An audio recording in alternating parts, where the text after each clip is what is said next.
math lesson 48. So today's lesson we will mainly practice graphing, and we will learn a new kind of graph today, which is called a Venn diagram. So yes, this looks totally different from what we're used to doing.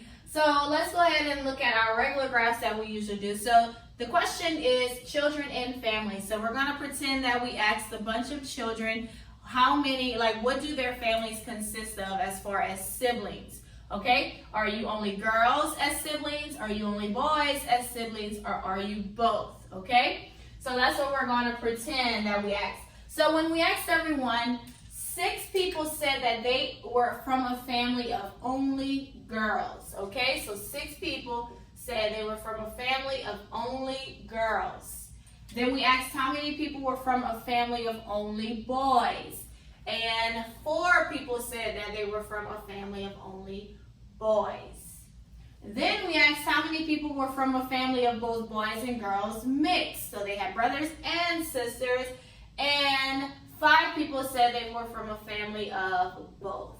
Okay? So that's how we just filled in the graph. We did it with tally marks, but it's a regular graph. So we filled it in based upon the question. Now, what I want to do is take this graph and put it into what's called a Venn diagram.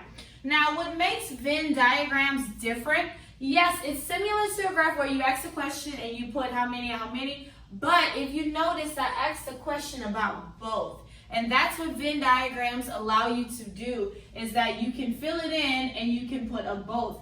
So we have 3 sections of a Venn diagram, and when you see it in your book, it will look just like this. You will have one side that is only one thing. You will have the middle, that means both. The middle is both. That's why it's mixed. The circles are mixed together. So whenever you put anything in this middle part, you are saying it's both. And then you have one side that says girls, okay? And so again, you will see it in your book today.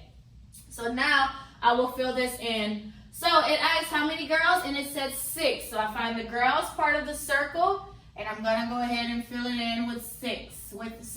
So in your book, it will have little squares like this, okay? But it won't always be like that. It will eventually change where we will have to start listing the names and stuff, okay? So 6. So we're saying that 6 people said that it's only girls in their family. Then let's do boys. We said 4. So let's find the boys part of the circle, and let's fill in 4. 3 and 4. Then we did both. How many people have both boys and girls, which would be the middle part. The middle part is telling us that it's a mixture of both, and we said 5. 1, 2, 3, 4, 5. So now we have filled in our Venn diagram. So now we can answer questions. So the first question asks how many children said that boys, their family only consisted of boys.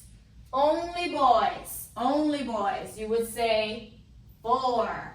So only 4 people said their family had boys.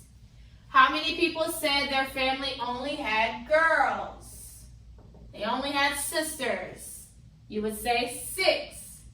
How many children said their family had a mixture of both boys and girls? It was combined. They were brothers and sisters. You would say 5. Boys, 4, girls, 6, and both is a total of 5. How many families have boys in them? This is a trick question. How many families have boys in them? I hope you didn't say 4, because it's not only 4. Remember, both meant that it had boys and girls. So whenever it asks how many said they had boys, that means you need to count all the families. So not only do you count the family that only had boys, but you count the families that is a mixture of boys and girls. So 4, 5, 6, 7, 8, 9 families had boys in it. Not only boys. See, you got to listen to the keyword, and that's how the book will trick you too. It will have only when it's talking about a particular thing, but how I asked how many families have boys, you probably thought, oh, 4. No, they had both, so you have to count them as well. So again, that's a total of 1, 2, 3, 4, 5, 6, 7, 8, 9. 9 families said they had boys in it, so now the same for girls. How many families said they had girls in it? Not only girls, but that they had girls in their family. So that's 6, 7, 8, 9, 10, 11. So yes, the book will do that very same thing. It will try to trick you like that.